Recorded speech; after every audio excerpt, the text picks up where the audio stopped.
Hello and welcome to Firearm Freedom. This is going to be another First Impressions video.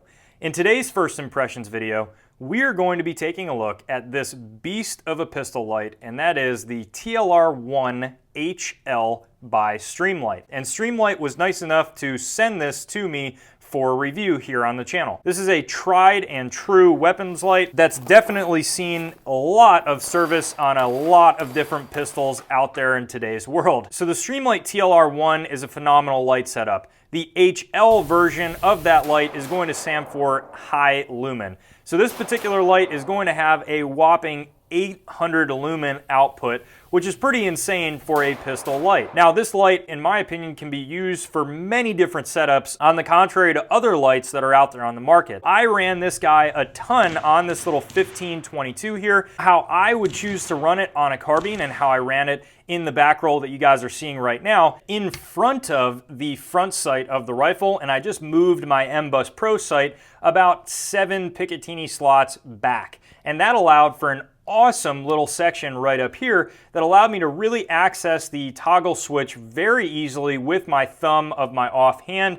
And if you did have to switch to your weak side, you could easily also still get to this toggle switch here. Now, I think this is an ideal setup, and this can be ran on a shotgun or a long gun just as well as it can be run on a pistol. And I think that's one of the biggest benefits to the TLR1 series is the versatility that this light offers. Streamlight does offer different options that also have a laser down under the bottom. Now, I don't use lasers much here on the Firearm Freedom channel, and currently I don't have them on any of my defensive guns, but I do see some uses that the laser offers. And maybe in a future video, we will be taking a look at some of those laser offerings and see what the difference is between the two. By far, my favorite version of the TLR series is this TLR1 HL. It's a phenomenal light, and the only really downfall that this light has is the overall size if we are talking concealed carry. This M&P 9 is a full-size pistol, but it still sticks out about a ½ inch in front of the barrel. This is going to cause two issues. One, mainly for concealed carry, you might have a little bit more of an uncomfortable time trying to find a holster that's still going to fit on the inside of your waistband. But the other issue that I see is that because it is so much in front of the barrel, this bulb will get covered by carbon and a little bit of lead much faster than some of the smaller lights out there. That's not really a huge deal because in most civilian everyday life, you're not going to be firing 300 rounds in a gunfight. However, if you are shooting the light indoors for, say, a low light pistol class, or how I was shooting indoors in this video just to see how these lights performed, you'll notice a decrease in effectiveness of the actual lumen output the more that this gets crudded up here in the front.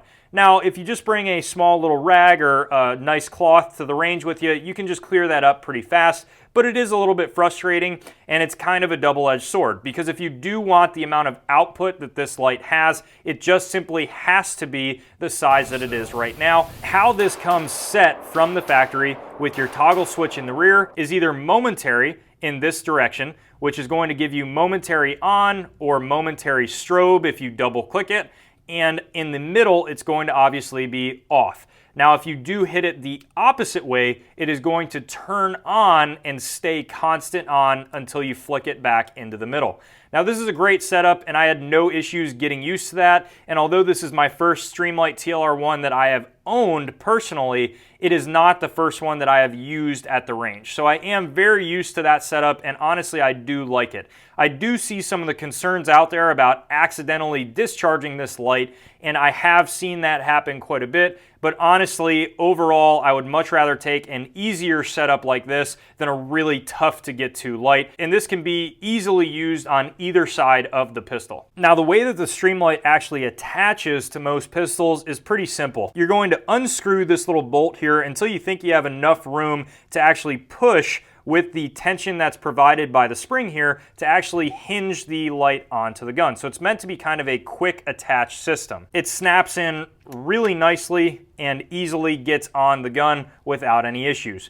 From here, you can simply tighten down on the side, and normally you can really get it hand tight, and that's going to be just fine, but if you would like to use a coin, you can get it just a little bit tighter. Unlike this light's smaller brother, the TLR7, I did not actually have to switch out any of the inserts here to work on either the 1522 Picatinny rail on top, the Walther PPQ, or the M&P 9 here at all. The light fit just fine with the standard Glock insert that it comes with from the factory, but if you did want to put it on some other pistol that does require a different insert, it will obviously come with all of the inserts that you need and the tools to change those with in this little baggie here that comes in the box. Comparing this light to the TLR 7, you will notice a big difference in just the amount of power that the output has coming out of here.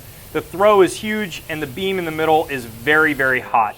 That's a great setup for a carbine system or even a shotgun or handgun in a home defense role. And in the range, I saw a very clear and distinct difference. Now we are talking about a difference of 500 lumens versus 800 lumens. And honestly, 500 lumens is more than enough to get the job done. But if you did want just more of an output, the TLR1 HL is definitely the way to go.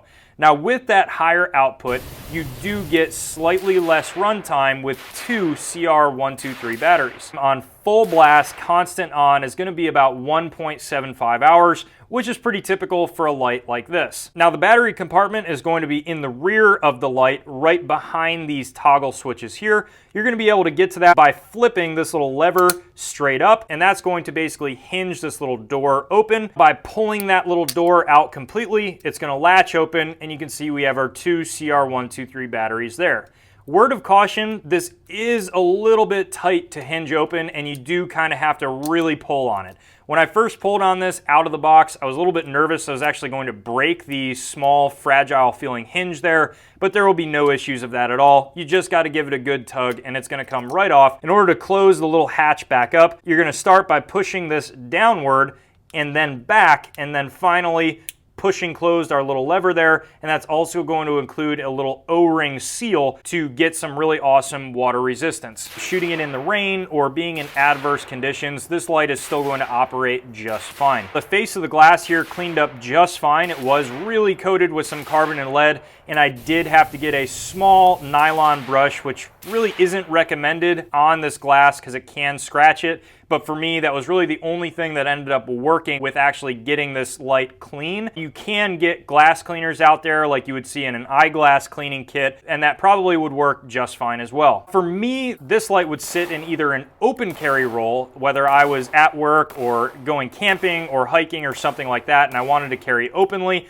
I think this light would be awesome. The other really big benefit that I see with this TLR1 HL is home defense. A lot of the time in home defense, you are not keeping your pistol in a holster. It's either in a quick access safe or in a drawer or something like that. And in that case, size of a light really does not matter. And I would have no issue at all with keeping this in a little home defense setup. In fact, I think that's where it's going to be sitting in now. You guys know for me, I carry inside the waistband in an appendix carry setup. If you do carry appendix, that added little ½ inch can really make or break whether or not you are able to do that with a full-size gun. And for me, it just makes it a little bit too uncomfortable. One of the last things I want to talk about with this light is price point. I think you could really compare this light to the X300 Ultra, but what does not compare is the price point that the X300 Ultra is set at. Now don't get me wrong, the X300 Ultra is a phenomenal flashlight by Surefire, but the price point is generally sometimes close to $270 depending on where you buy it and what model it is. This Streamlight TLR1 HL, in my opinion, yields the same exact amount of performance, but can be had in the mid $100 range, which is pretty freaking phenomenal for the light that you're getting for that money.